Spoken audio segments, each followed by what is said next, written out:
Recording. Hello, everyone. I'm sorry. What was that, Greg? Go. Go. You always do this to me. Every time I start, you start at the same time. Right. Good morning, good evening, and good afternoon, everyone. I'm Mark Skinner. I'm here with my friends Kenneth Nelson and Greg Leghorn. We are a journey through photography, and this week we'll be comparing the social impact of two very important photographic inventions. The first one, and we're just going to talk briefly about it, is safety film and how that's kind of impacted us.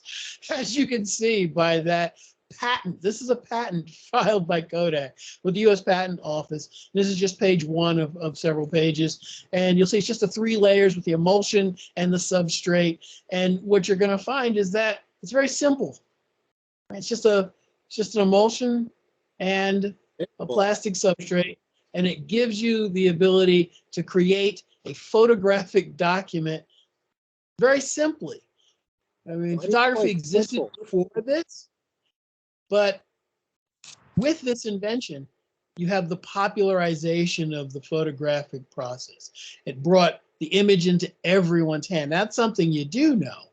Now, if you take a look at the second illustration. Give me a sec. Sure. It's going to be a patent also filed by Kodak for the digital camera.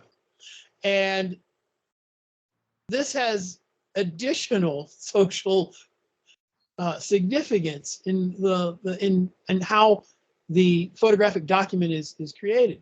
Now, what I wanted to say was that the digital camera does something very interesting. It adds precision to the photographic process that didn't exist before. And you can remove the illustration. Okay. The safety film popularizes photography, and this is really more of a discussion than a show and tell, in my opinion. Mm-hmm. So I wanted to ask you guys, what you thought about this. I mean, let's face it. I mean, we were talking about AI a lot, and a lot of people are interested. A lot of people fear it. A lot of people are enthusiastic about it. But at the end of the day, the photograph, particularly the film-based photograph, has been established as a document, as much of a document as the typewritten page. And there's a lot of issue about the use of retouching to composite photographs, putting people's faces on other people's bodies, creating deep fakes. And with the advent of AI, you're actually doing even more augmentation, where you don't even need to actually have a capture. You just write what you want to see, and the software trolls the internet, compiles everything it can catch, and creates something that didn't exist based entirely on everything else that it can find. And so what I wanted to talk to you guys about was, what do you think is the social significance of these basically the first 2 inventions, but how? I mean, I like I said, I felt that film popularizes photography, and we all know that. But digital photography adds precision, the ability to get 95% of the photographic process right the first time without any issues. And do you think that improves photography? What do you mean by that? Well, what I mean is that when we took photographs with film, and everyone knows this, you have a meter, you're using your meter. If you don't have a meter, you're using a prescribed formula in your head about exposure based on the film speed and what you're presuming the light is. Basically, film, speed, shutter, and aperture, because there's only one exposure, and you create that one exposure for that film by manipulating the other 2 variables, right? The shutter speed and the aperture. Correct? Yeah, go ahead. Right. Well, most of the time, we spent a lot of time taking photographs, hoping to hit that perfect exposure. And if you're doing street photography, I mean, if you're in a studio where you have complete control over your lighting, it's a little different. But if you're in the street, or you're at an event that's outside, or even an event inside that you don't control, where you don't control the lighting, you're photographing, frequently guessing, you're bracketing, by bracketing, you're intentionally what you believe to be overexposing and underexposing, so that somewhere in a series of 2 or 3 images, you'll get what you believe to be the best film representation of that scene, so that when you go to print it, you have the most information in one frame. Get to the rest of that. You said digital changes that. It makes it different than. Yes, because what digital does is it adds precision, or the ability to repeat the absolute perfect exposure extraordinarily easily. I mean, film speed really doesn't exist for us in the digital world. I mean, it's a set of numbers, but it is as variable as shutter or aperture. And so we're not locked into ISO 400, because the film is ISO 400. You can simply, if you wish, on your camera, set the ISO to auto ISO, and it will go up and down the range to match whatever shutter speed or aperture you choose, or any other combination of those 3. So the precision is built into the device. And you have fewer poor exposures just by the advent of a different process. Can I say something? Sure, it's a conversation. It's not. All right, yeah. Well, like you mentioned, your studio guy, and you like, who is that photographer? Hey, he said he hates the sun because he can't control, it's too bright or whatever. I forgot his name, but it's Ken probably knows. When I do street shooting, I like studio. I like being able to control the light better. When I do street shooting, I meter for different things, and then I set my ISO or shutter speed or aperture, mostly aperture, so that I can control that. And I'm kind of my own HDR. And I think one of the things that I liked about Nikon was that their exposure programming was wonderful. They could always the electronic ones. Now you're talking about electronic exposure for the film camera. Either one. Well, there's a difference, and that's what I'm saying. But go ahead. No, go ahead. What's the difference? Well, the difference is that with the digital photography, you're not locked into the speed of the film, or the ability of the film to capture light. You have the dynamic range, or the latitude, really, to go from ISO 100 usually to thousands of an ISO of thousands at this point. True, but from teaching and training, I've been trained so that I meter stuff like days like this. They're overcast, wonderful, because the light is like a softbox, Right. And I meter my thought process is in the activity and the exposure. It's nice having the digital thing, but I kind of use it as a photography friend who's always making suggestions, and Right. so I make the decision from there. But what do you do? What do you do? You turn. But How do you just exposure when you turn to the left or to the right, even as little as 90 degrees from your perfect exposure? Do you stop and use a meter again, or do you just sort of guesstimate what it is, or do you let the camera actually solve that problem? I used to, but it makes the exposure. I noticed, like for the 11%, it always goes for that 11%. Sometimes the best shot is, skewed right or skewed left, like you said. So I'm constantly metering so that I get what I want rather than the camera doing it for me. I used to do like a HDR thing myself. I would do the exposures for each situation, and then I'd throw it into Photoshop and match them up so that I got the exposure of, the lights and the shadows and the midtones too. But so You're talking about digitally. both. that was the thing So, with Pratt. They trained me, at least. Well, the guy that I taught me, he said, get your readings. It's like, yeah, expose for the shadows, or it goes for the shadows and then burn in the highlights.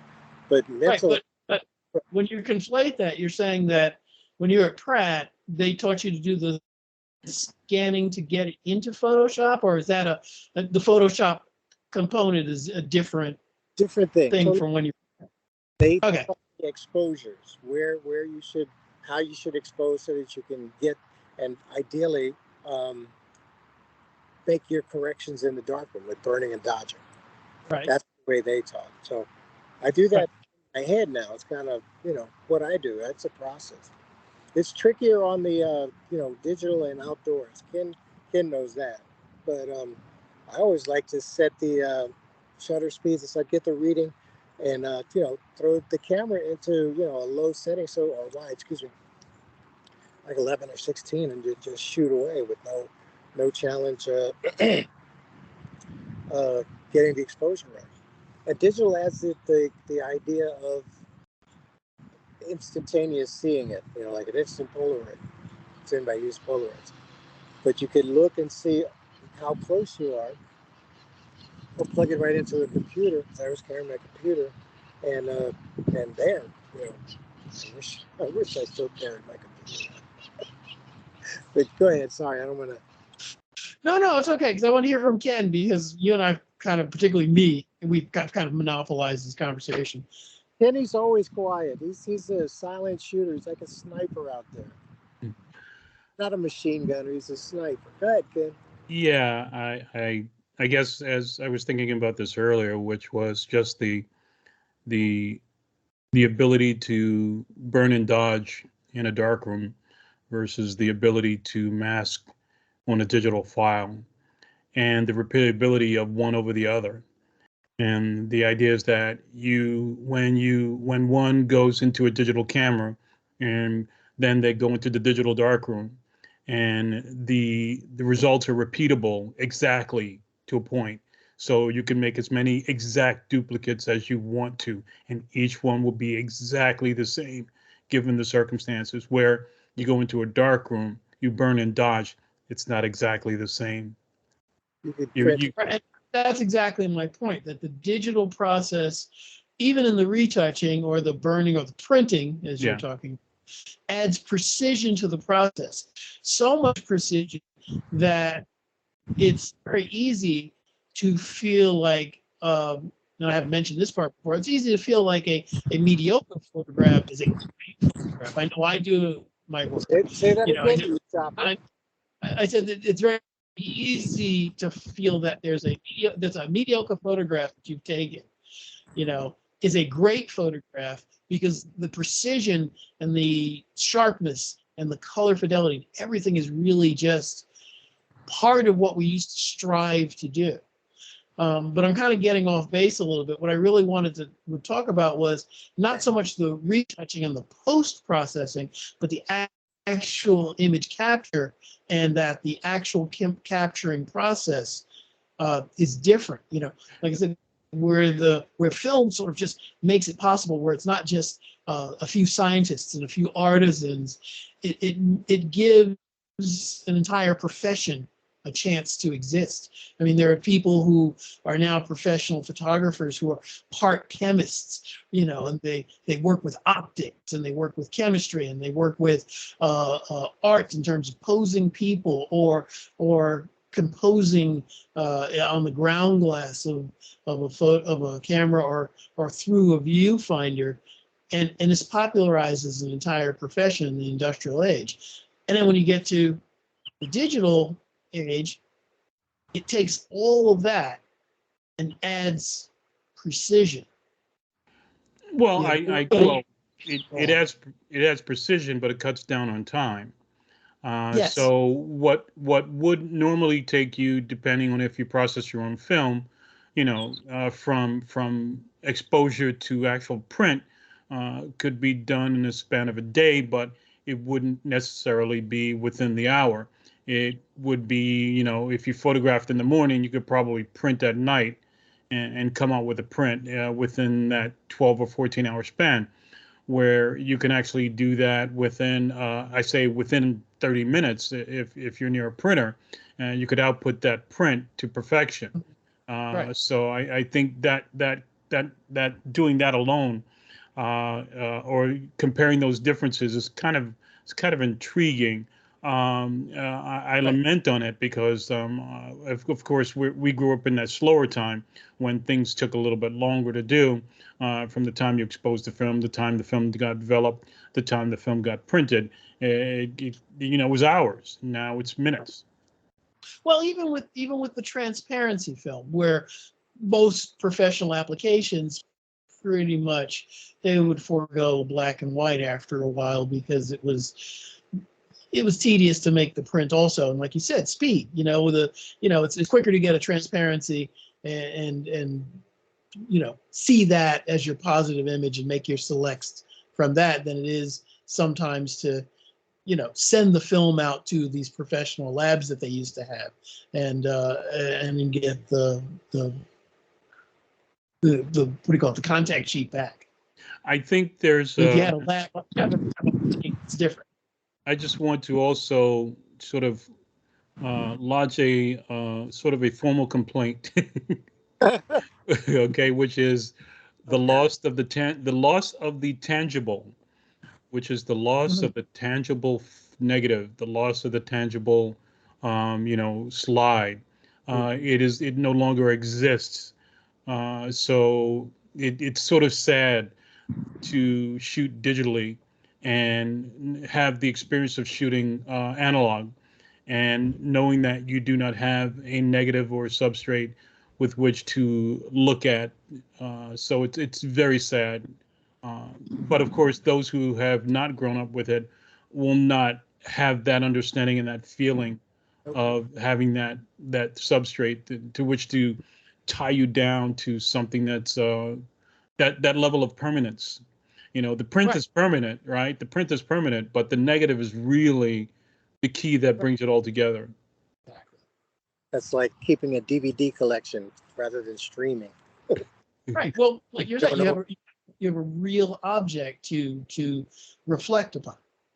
Yeah, and absent, I mean, I think most people or some people would probably say, well, you still do if you print your work, and to some degree that's true because you have a print, but there's the steps that took you to get there are all tangible. The negative, the film is tangible, the camera's tangible, the chemistry is tangible if you're doing it yourself. The negative is tangible, and the image digitally is not tangible, and that's what we're getting at for those who don't know, right? Right.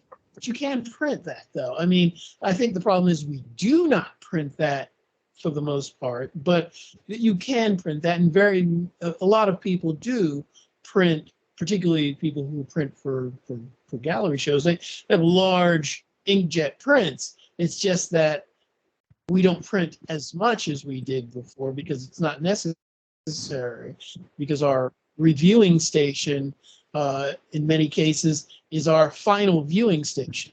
Yeah, and taking myself out of the head of someone who did that, who grew up using film, and trying to put my brain around the note of a person who just uses digital, and Mhm. they can take that and bring that back in front of me and say, well, it is tangible because it's on my phone. It is tangible because it's on my desktop screen.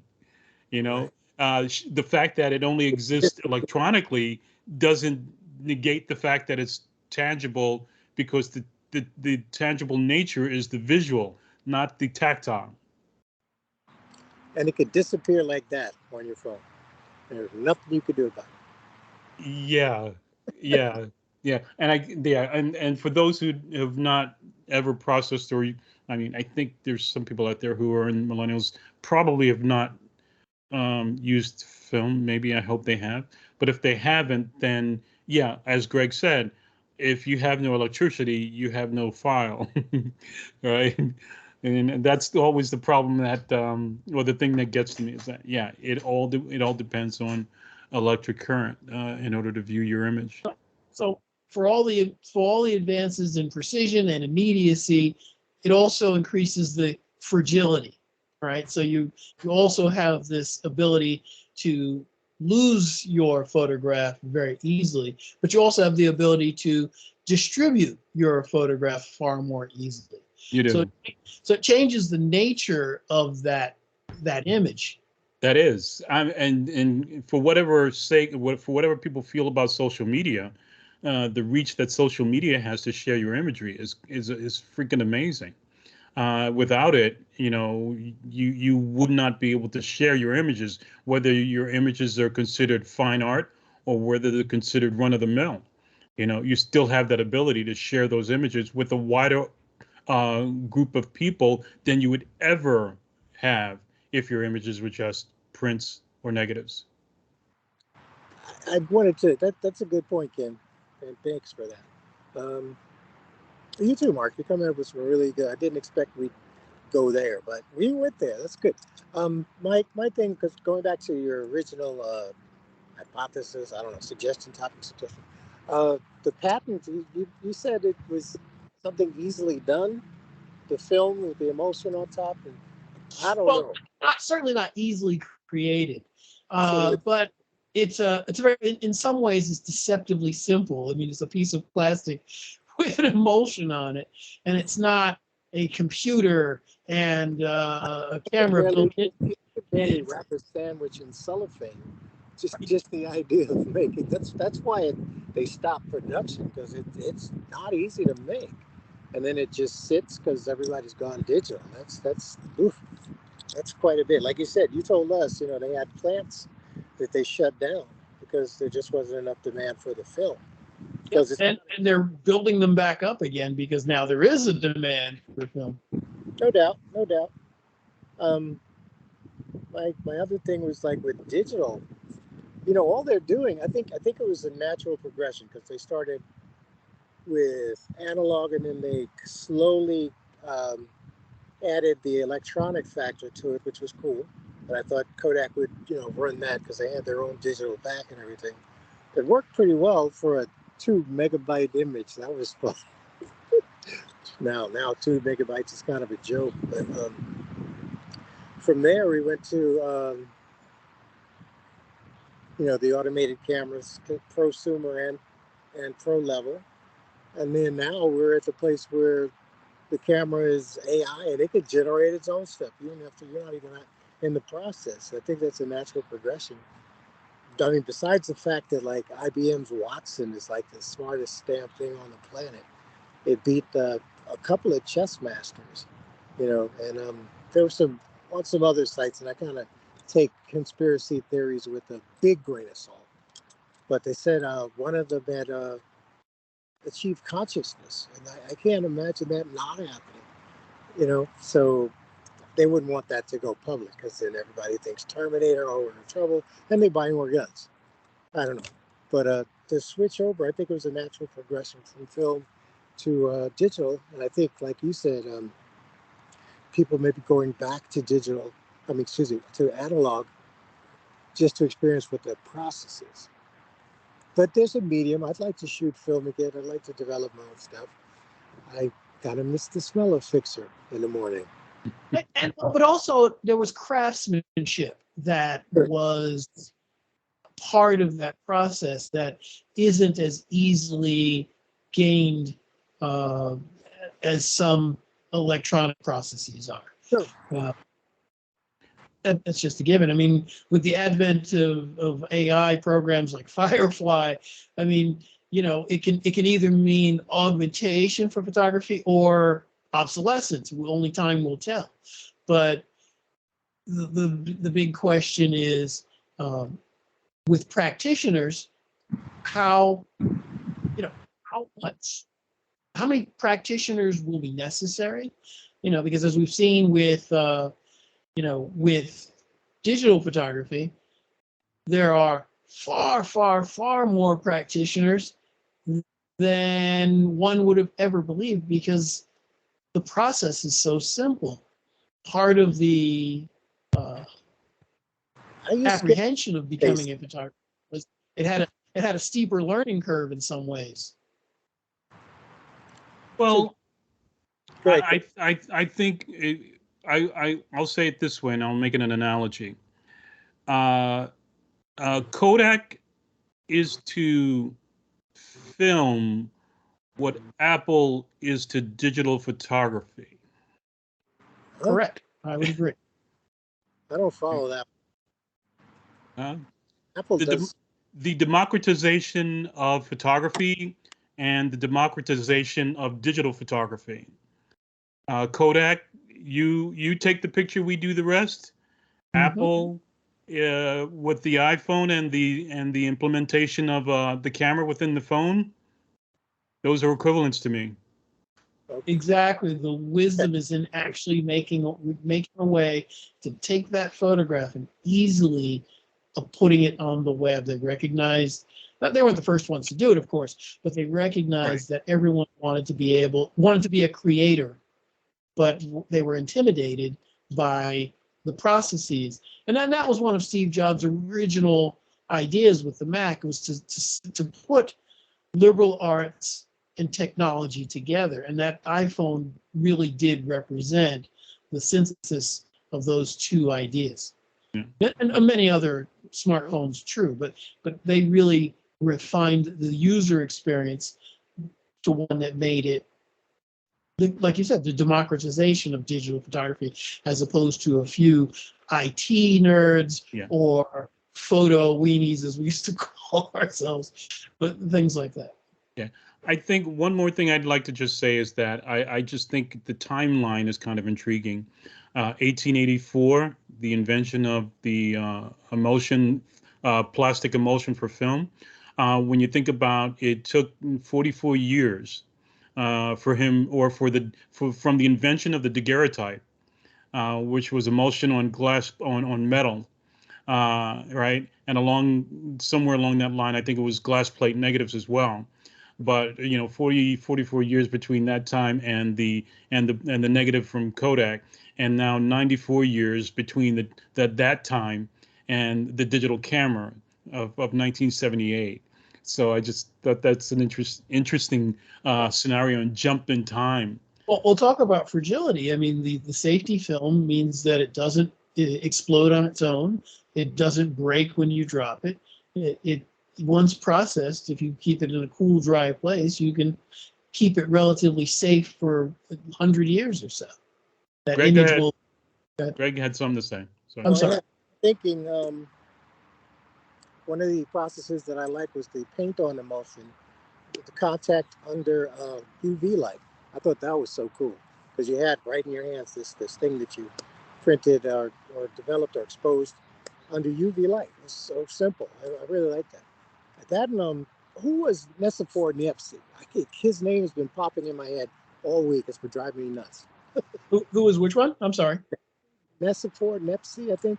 Yeah, he's the father basically of the permanently fixed image. Okay. So he's basically considered the inventor of photography. Okay, all right. I don't know why his name was popping in my head all week. I was like, that's for Nepsi. I know he's a photography guy, but I didn't even want to look it up. I should have satisfied myself. But I want to put it out there because that must have been a chemist. Like, I think you said that, Mark. A chemist discovered how to create an image by accident.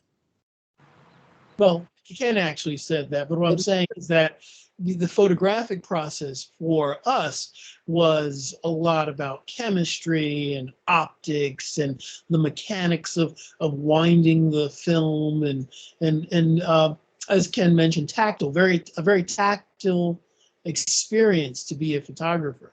You experienced it visually, or as we used to say, viscerally, right, through the viewfinder, and then we would.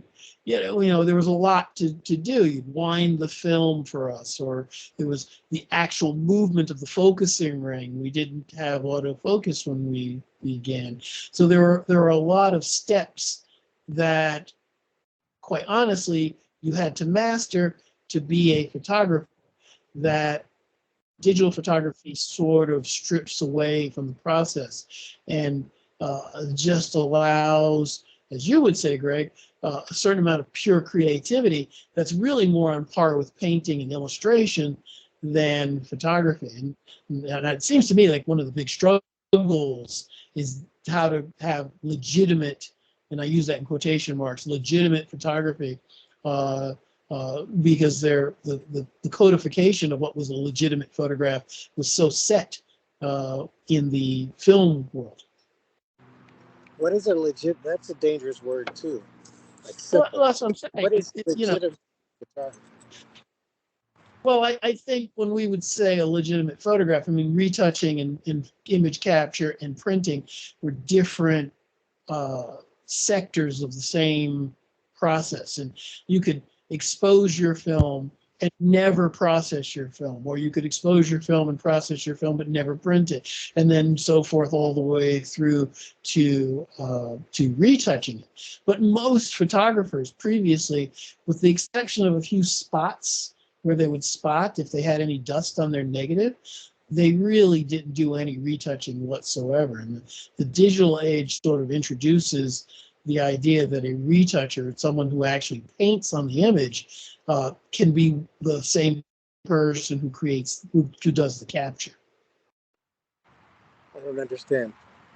Like, What I'm saying, the idea that there's post-processing. You know, previously there was capture, processing. Post-processing, we used to call that retouching. Now it's called post-processing, and anything that you would do past what you would do as a printer is basically retouching. So if you are implementing some sort of filter or some sort of a preset to augment a suite of images to look as if they were photographed in the 1940s, then that preset, really we would just call it retouching a batch of photographs. Okay, I mean, since way back, they've been, Marshall's oils or coloring the cheeks red or, giving their uniform whatever color. Right. But right. now are you not? I know because you don't like photo illustration. I don't know if Photoshop scares you, but it's fun, being able to go electronically and make a photo illustration like Eastman's work. My point isn't so much about whether one likes it or not. My point, and Jerry Eastman sort of existed in sort of his own lane. I mean, he would sort of pop up in modern photography, and then a few months later, popular photography, and then a few months later, American photographer, and then so forth, and make the rounds. But he was sort of kind of his own entity, doing his own 14 dark, 14 dark creative. I mean, Photoshop, stuff he did before Photoshop. He was doing photo illustrations that are amazing, kind of nightmare, dreamlike images. But it was good. Oh my gosh, I love his work. Right, but it's very illustrative and not indicative of the idea that you're capturing the decisive moment or even just getting one photograph with the one image.